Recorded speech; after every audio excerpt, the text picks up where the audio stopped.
السلام عليكم ورحمة الله وبركاته. حياكم الله اخوان، انا وياكم سيف الوكيل الرسمي للجامعات التركية وبعض الجامعات بدول الجوار، ولكن اليوم اريد اتكلم وياكم بخصوص الجامعات التركية. طبعا اكو هواية كلام ولغط انه جاي يصير على الجامعات التركية وشنو التحديث. صار لي هواي ما طالع وياكم اتكلم عن هاي الامور، فان شاء الله اليوم اتمنى تستفادون من هاي الحلقة.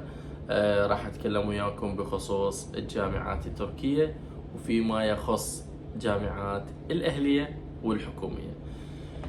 مثل ما تعرفون يا شباب، هذا الوقت اللي احنا حاليا هذا الشهر السابع اللي هو خلينا نقول الجامعات التركية تفتح، والجامعات التركية الحكومية تفتح.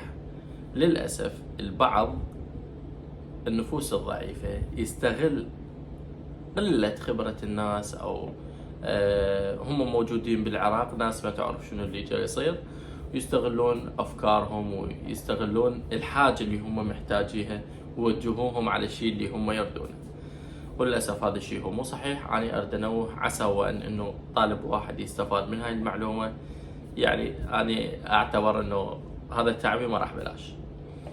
شباب، بالنسبة للجامعات الحكومية التركية، شوفوا يعني أنا بمجال التعليم وصار لي تقريبا 8 سنوات أنه أنا بمجال التعليم أصبح وأمسي على طلاب، فعندي هذا عقلي متروس معلومات ومتروس طلاب ولسه أنا بعد محتاج معلومات. فيا شباب أنه أنا أوجه نصيحة أنه أغلب الناس اللي تراسلنا أو تراسل الصفحة أو مكاتبنا يسألوهم عن أنه يردون يدرسون بتركيا جامعات ابتعاث، اللي هم الموظفين يدرسون خارج العراق حتى يعادلوا ويضيف الشهادة مالته، ياخذ موافقة أو إجازة دراسية وحتى يدرس خارج العراق. بعض الجامعات التركية يعني ما عندها مشكلة، أنت موظف بالعراق تريد تجي تدرس يمنا، يا حي الله بيك، ولكن إنه أنا عندي ريكويرمنت، أنا عندي متطلبات، تعال حققهن وهلا بيك، تعال ادرس عندي. هنا الطالب اللي هو بالعراق اللي يدرس بتركيا شو يسوي؟ مو يركب طيارته ويروح لتركيا وهو ما يعرف، لا يعرف يحكي انجليزي ولا يعرف يحكي تركي. شلون بهاي الحالة؟ وش راح يسوي؟ راح انه يشوف ناس خلينا نقول سماسرة تشتغل داخل هاي الجامعات. الطالب راح يصير ضحية. شلون راح يصير ضحية؟ من راح يتواصل ويا هذا السمسير؟ راح شو يقول له؟ يقول له دز لي اوراقك وين راح احصل لك قبول. الطالب شو له علاقة؟ الطالب يريد قبول حتى ياخذ الدائرة مالته حتى يجيب موافقة. ما يعرف انه هذا الشخص اللي اخذ اوراقه انه ايش راح يسوي؟ راح اول شغله راح يسويها راح يزور له شهادات. خوش راح يسوي له مثلا المتطلبات شنو؟ يعني 90% او 99% من الجامعات بها متطلبات توفل تومر جي ار اي.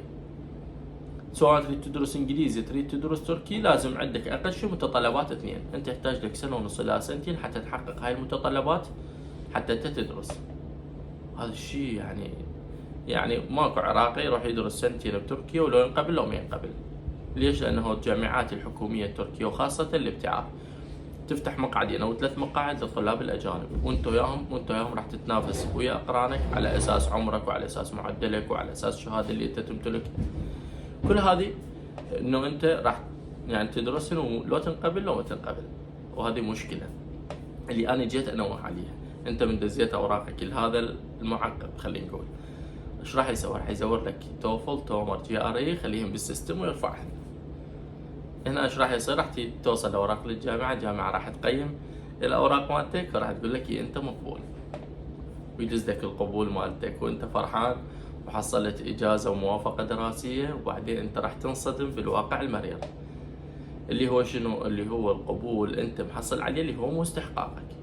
اكو ناس عندها شهادات، اكو ناس معدلاتها اعلى من عندك وانت ما عندك كل شيء ومعدلك قليل وانت حصلت هاي القبول. انت راح تروح لتركيا راح تنصدم بالشيء اللي موجود، راح تطلع عليك. ما تطلع عليك بالسنه الاولى، جوز تطلع عليك بالسنه الثانيه، ما تطلع عليك بالسنه الثانيه، جوز تطلع عليك بالتخرج. هنا انت راح تواجه مشكله كلش عقيمه، انه انت طالب وماخذ اجازه دراسيه وراح يقول لك انت مزور القبول مالتك وتقابل. انت ايش راح يسوي؟ راح تتواصل ويا هذا المعقب وما راح تلقاه. هنا انا راح توقع المطب. ولذلك انه انا انوه يا اخوان، انت من تريد تدز اوراقك اعرف المن تدز. لازم ناس موجوده على الواقع، لازم تجي تقعد تحكي وياه. مو حتى مكاتب العراق، اكو مكاتب العراق مع الاسف يفتح له 6 شهور سنه وعزل وخمط الطلاب وراح، وضحيه منه ضحيه الطالب. وين راح يروح؟ راح يجي علي.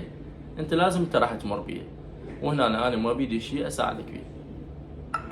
ولذلك انه يا اخوان انتبه على انه اخوان انتبه على انه انت تدز اوراقك للشخص الصح. مثل ما او اي شيء تحتاجون تواصلوا وياي. وصلت نهاية الفيديو، اني ايش تحتاجون تواصلوا وياي وانا راح اساعدكم واوجهكم للشيء الصحيح. تحياتي لكم واتمنى لكم كل التوفيق. مع السلامة.